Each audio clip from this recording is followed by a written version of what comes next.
Hello everyone, welcome back to this lecture series on approximate methods in quantum chemistry. This is lecture number 4. In the last lecture I have discussed about variation method, and I have also gave the proof for variation method. Usually in variation method what we'll do, we choose a trial function, and using that trial wave function we calculate the expectation energy, and we'll compare the expectation energy with the experimental value. Usually the trial wave function that we choose consists of a single function. Okay, suppose if trial wave function consists of a single mathematical function, then we use normal variation method and we will calculate the expectation energy. Suppose if the trial wave function contains linear combination of two or more functions, in this case I have taken 2, okay, it can be even 2 or more functions. Suppose if the trial wave function is given as a linear combination of 2 or more functions, okay, then how to proceed with the variation method? Okay, whenever trial wave function contains linear combination of 2 or more functions, okay, then the variation method that we apply is called as linear variation method. Okay, what we have to do here in linear variation method, what is the first step? Using the trial wave function we should calculate the expectation energy. Okay, so this is the expectation energy formula, right? This is the expectation energy formula. So substitute the trial wave function here and here, okay, and then calculate the expectation energy. If I substitute this trial wave function, I'll get the expectation energy equal to integral C1 psi1 plus C2 psi2 whole star H operator into C1 psi1 plus C2 psi2 into d tau over integral C1 psi1 plus C2 psi2 whole star into C1 psi1 plus C2 psi2 into d tau. Okay, now let me expand this. So first I'll bring this complex conjugate inside, so we'll get C1 star psi1 star plus C2 star psi2 star H operator. Similarly here C1 psi1 plus C2 psi2 into d tau. Similarly in the denominator we have to do the same procedure. Now I am going to multiply the first term, okay, with the first term of the second bracket, okay, by applying Hamiltonian operator 2. So how to do that? So here I have a coefficient C1 star, here I have a coefficient C1, okay, and these coefficients are constant, so you can keep it out. C1 star into C1 integral, then here we have psi1 star, then we have the operator H operator into psi1. So C1 star C1 integral psi1 star H operator psi1 into d tau, plus then let me multiply this with the second term, right? So here we have coefficient C1 star C2 into psi1 star H operator psi2 d tau, plus now you take the second term of the first bracket and multiply with the first term here. So C2 star C1 integral psi2 star H operator psi1 d tau. Similarly second term with the second term of the second bracket, C2 star C2 integral psi2 star H operator psi2 into d tau. Okay, in a similar manner we have to multiply in the denominator also. Okay, so if you multiply in the denominator you will get this these terms, right? And suppose if the coefficients are real numbers, okay, if the coefficients are real numbers, then C1 star and C1 are equal, C2 star and C2 are equal.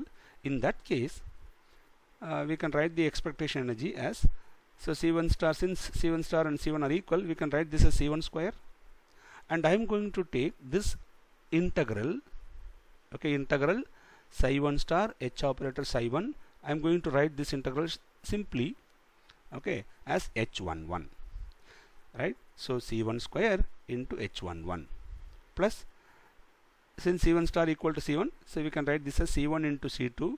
I am going to write this integral, okay, psi1 star H operator psi2 as H12. Okay, you can write it as H12. Similarly here, since C2 star is C2, so we can write C1 into C2 H21.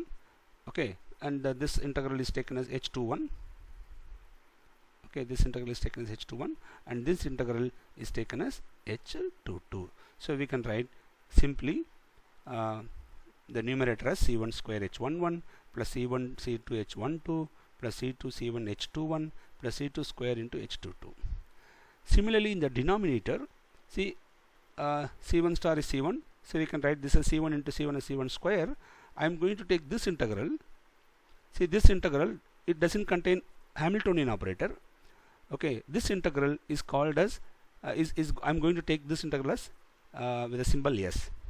Since we have the wave function psi1 star psi1, okay, I am representing that as S11.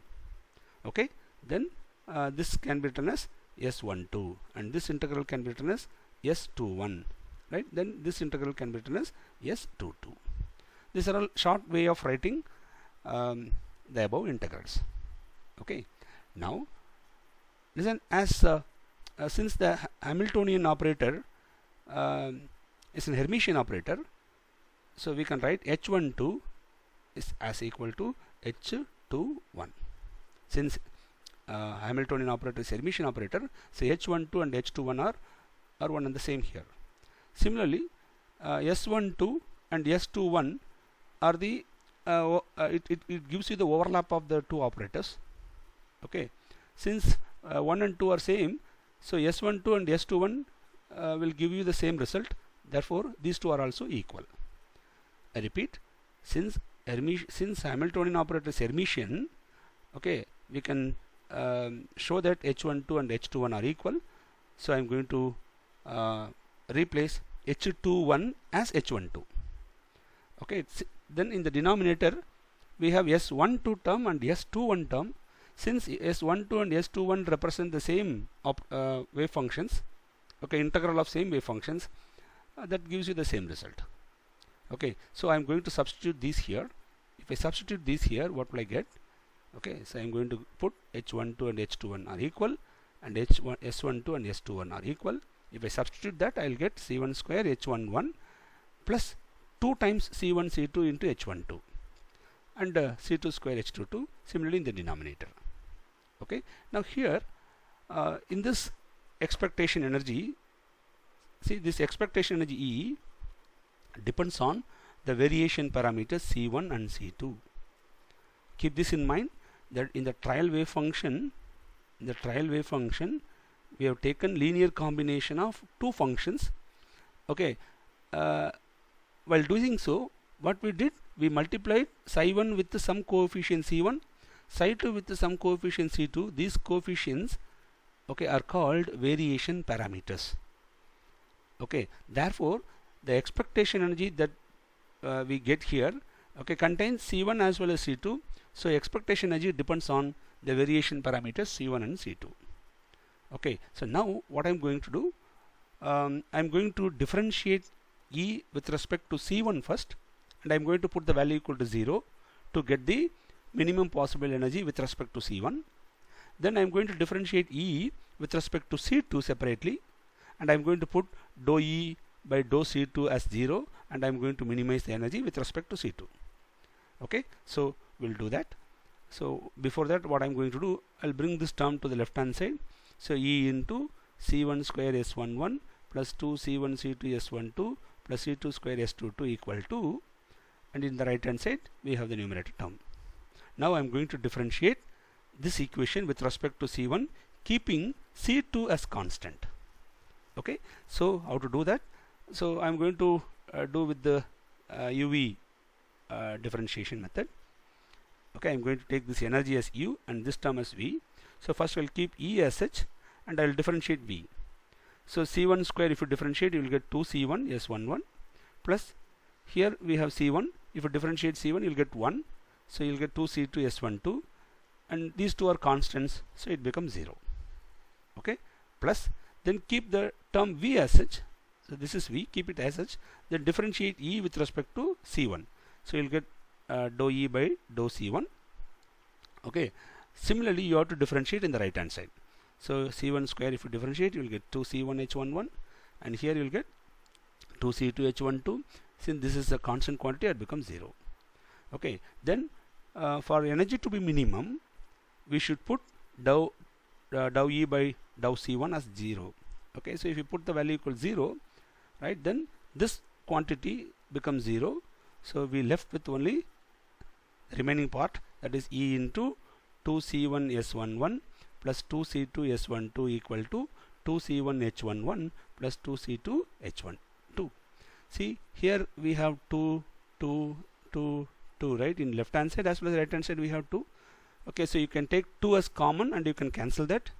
If you do that, then you will get this expression, E into C1S11 plus C2S12 plus C1H11 plus C2H12. Now you just multiply this with the E here and here. So what we'll get? C1 into E into S11. Similarly here, C2 into E into S12. Okay, and keep the right hand side term as such. Now what I'm going to do, I'll bring all this term to the left hand side, to the right hand side, I'm sorry. So what we'll get? We'll get, so here we have C1 into H11, and here we have C1 into ESN1, right? So if you take C1 as common, you will get H11 minus ES11. Similarly, if you see the coefficient C2 here, C2, the right hand side we have C2 into H12. If you bring this term to the right hand side, you will get minus C2 ES12. You take C2 as common, you will get H12 minus ES12 into C2 equal to 0. Okay, so you will get a linear equation. I'm going to call this equation as secular equation. This equation is called secular equation. Now, then similarly, if you differentiate with respect to C2, keeping C1 constant, and if you substitute dou E by dou C2 equal to 0, you will end up with another secular equation, okay, of type H, that looks like this expression, right? Equation 2. This is another secular equation. So these two are the linear equations that we obtain by differentiating E with respect to C1 and differentiating E with respect to C2. Okay, and when we put the value equal to 0, you will end up with these two secular equations. Now this secular equation is valid. Okay, suppose if I put C1 as 0 and C2 as 0, if both C1 and C2 are 0, then equation 1 will be valid, equation 2 also will be valid. But if you put C1, C2 as 0, then what will happen? Your trial wave function becomes 0. Okay, if trial wave function becomes 0, then the system does not exist in that state. So doing this problem is absolutely a waste of time, right? So C1, C2 cannot be 0 in this case. Okay, so if C1, C2 cannot be 0, we should go for non-trivial solutions. Okay, so for that purpose, I am going to convert these two linear equations in. I am going to write the two linear equations into matrix form. Okay, which is shown below. So the two secular equations, these two are the secular equations. I am going to write the secular equation in matrix form. Okay, so H11 ES11 is the first element present in first row, first column, and this is the second element present in first row, second column, second row. I'm sorry. This is first row, second column, and this one is second row, first column, second row, second column, and multiply with the coefficient like this. And in the right hand side, you make it as an null matrix like this. Okay, so this is the standard way of converting linear equations into matrix form. Okay, as I said before, C1, C2 cannot be 0. Okay, if C1, C2 cannot be 0, then we should go for non-trivial solution. For non-trivial solution, okay, we should go for non-trivial solution. Okay, for non-trivial solution, to exist, what we have to do? We should find the determinant of this matrix. Okay, so in the next step, I am going to take the determinant of that matrix and put that value equal to 0. right? If you do that, okay, you will get some expression for energy, or you will get some value for energy. Okay, so you can find the energy, then using that energy you can find the respective coefficients, right? So you can find the variation parameters, okay, or the value of the variation parameters where the system reaches the minimum energy. Okay, so this is what we call as linear variation method.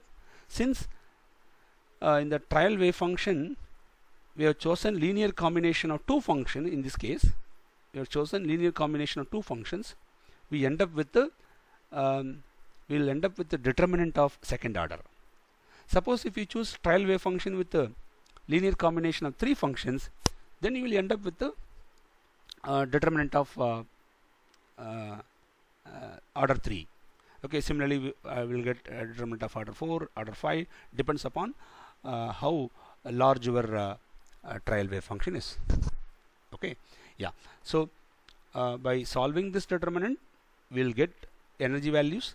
Using those energy values we can get the corresponding variation parameters, okay, which gives the minimum value of energy, right? Yeah, so this is what we call as linear variation method, and linear variation method is very, very useful when you go for a system containing more than one electron and molecular systems. Okay, yeah, I stop here.